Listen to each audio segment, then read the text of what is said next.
विवेक, सबसे पहले आपके पास आएंगे, क्या जानकारी फिलहाल, कितना और इंतजार करना पड़ेगा, फैसला कब तक सुनाया जाएगा?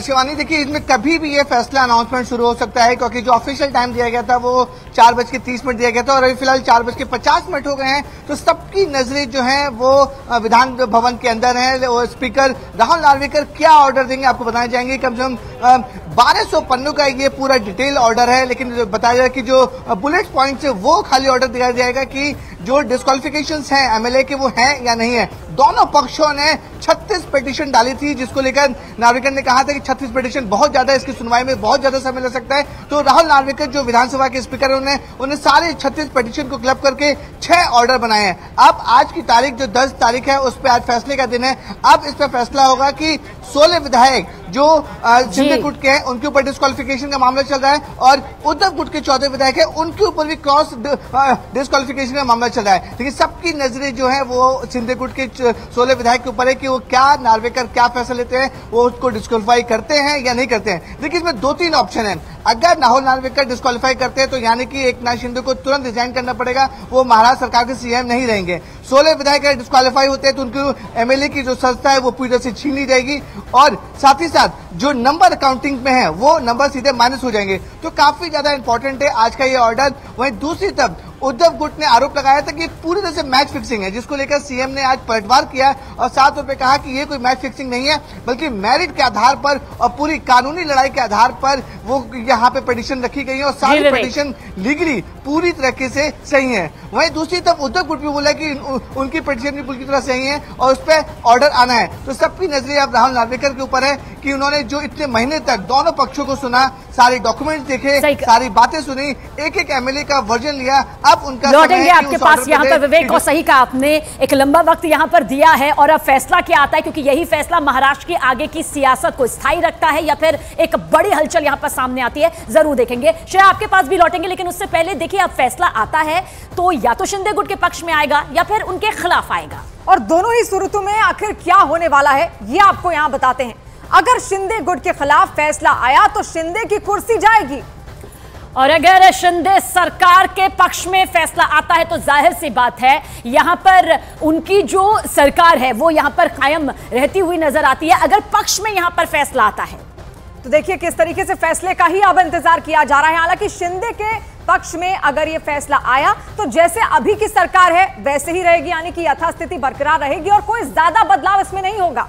और साथ ही साथ यहां पर आपको बता रहे हैं कि अगर शिंदे गुट के खिलाफ ये फैसला आता है तो दोबारा से यहां पर सरकार बनाई जाएगी, यानी कि फैसला जो है वो ये तय करेगा कि महाराष्ट्र की सियासत में अब कौन टिकता है या फिर कौन दोबारा से वापसी करता है। इसके अलावा अगर शिंदे के खिलाफ फैसला आया और सरकार गिर गई तो भी दोबारा सरकार बन जाएगी, क्योंकि अजीत पटेल गुट के विधायकों का जो समर्थन हासिल है वो शिंदे गुट को ही हासिल है और फिर से सरकार बन जाएगी। और आप समझिए कि अगर शिंदे के खिलाफ ये फैसला आता है तो मुख्यमंत्री कोई और यहां पर होगा, यानी कि मुख्यमंत्री की जो कुर्सी है वो उनके हाथ से जाएगी और साथ ही उद्धव ठाकरे गुट से और एमएलए यहां पर बगावत भी कर सकते हैं। ये परिस्थितियां भी सामने आती है। हमारी सहयोगी श्रेया हमारे साथ मौजूद है। श्रेया, कितनी हलचल महाराष्ट्र की इस पूरी सियासत को लेकर, क्योंकि आज महाराष्ट्र की ही नहीं बल्कि पूरे देश की निगाहें टिकी हुई हैं, खासतौर से तब भी जब लोकसभा चुनाव भी अब बेहद करीब हैं।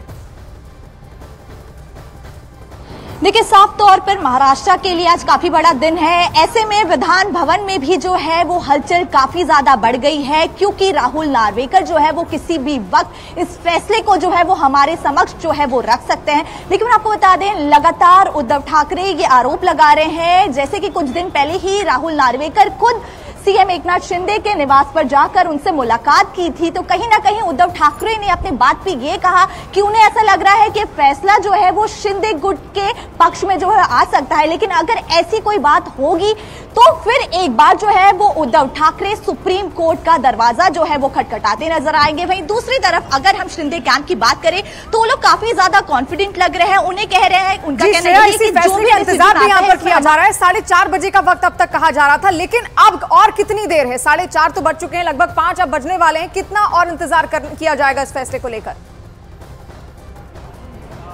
देखिए, हो सकता है 5 या 10 मिनटों में जो है वो लाइव पर जो है राहुल नार्वेकर आकर अपना फैसला जो है वो हमारे समक्ष रखे, क्योंकि इसके पहले 4:30 बजे का वक्त जो है वो दिया गया था। लेकिन उसके बाद लगातार जो है अभी भी राहुल नार्वेकर अपने चेंबर्स में बैठे हैं और सारे जो डॉक्यूमेंट्स है, सारे जो 1200 पन्नों के पेजेस है, उनको गो थ्रू कर रहे हैं। और साफ तौर पर अभी कुछ ही देर में जो है ये पूरा डिसीजन जो है वो महाराष्ट्र के सामने आएगा, जिसके बाद महाराष्ट्र में काफी बड़ी हलचल जो है वो देखने मिल सकती है। क्योंकि शिंदे कैंप के लोग हो गए, चाहे वो उद्धव कैंप के लोग हो गए, लगातार सारे एमएलए नेता जो है वो विधान भवन जो है वो पहुंचते नजर आ रहे हैं, जिसके बाद जो है ये फैसला भी कुछ ही वक्त में आ सकता है, जिसके बाद महाराष्ट्र में काफी ज्यादा हलचल जो है वो नजर आ सकती है। आप दोनों हमारे साथ बने रहिएगा, क्योंकि जैसे ही ये फैसला सामने आएगा तो नजर आपकी तरफ होगी। फैसला आखिर क्या आया है वो जानकारी आपसे जरूर लेंगे। और फैसला विधानसभा के स्पीकर राहुल नार्वेकर को सुनाना है। उन्होंने अयोग्यता की याचिका पर क्या कुछ कहा वो आपको बताते हैं।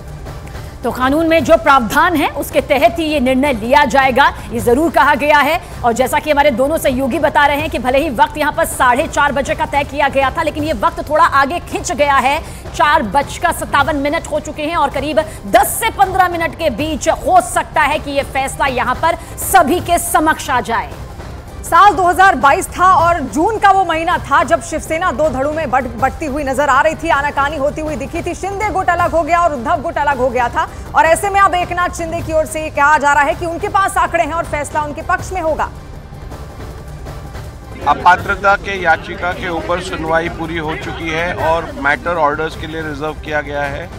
इस मैटर के ऊपर आज निर्णय दिया जाएगा। ये निर्णय संपूर्ण रूप से कानून को में जो प्राविधान है, संविधान में जो प्राविधान है और सर्वोच्च न्यायालय ने जो प्रिंसिपल सेट किए हैं उसके आधार पर ही ये निर्णय लिया जाएगा। और फैसले से पहले उद्धव ठाकरे गुट के नेता संजय राउत ने कहा कि ये महज एक औपचारिकता है।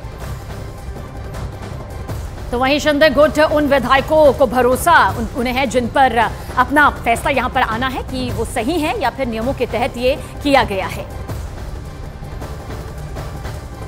तो तमाम तरह की प्रतिक्रियाएं देखिए इस बीच सामने आ रही हैं, क्योंकि महाराष्ट्र की जो सियासत है इससे पहले भी बड़ी हलचल नजर आई थी। जहां राहें कभी एक वक्त में एक हुआ करती थी वो बट गई और आज देखिए एक बार फिर से मुख्यमंत्री की जो कुर्सी है वो यहां पर कटघरे में है और इस फैसले पर पूरी तरह से निर्भर भी कर रही है। विधानसभा स्पीकर का एक प्रोटोकॉल होता है।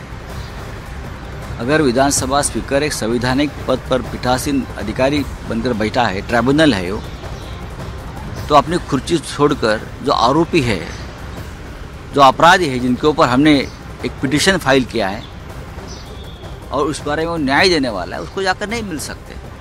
लेकिन आप जाते हो, 2 घंटे बंद कमरे में बात करते हो और बाद में बोलता हूँ मैं फैसला दूंगा। ये कौन सा फैसला है? जिसे मैच फिक्सिंग बोलते हैं।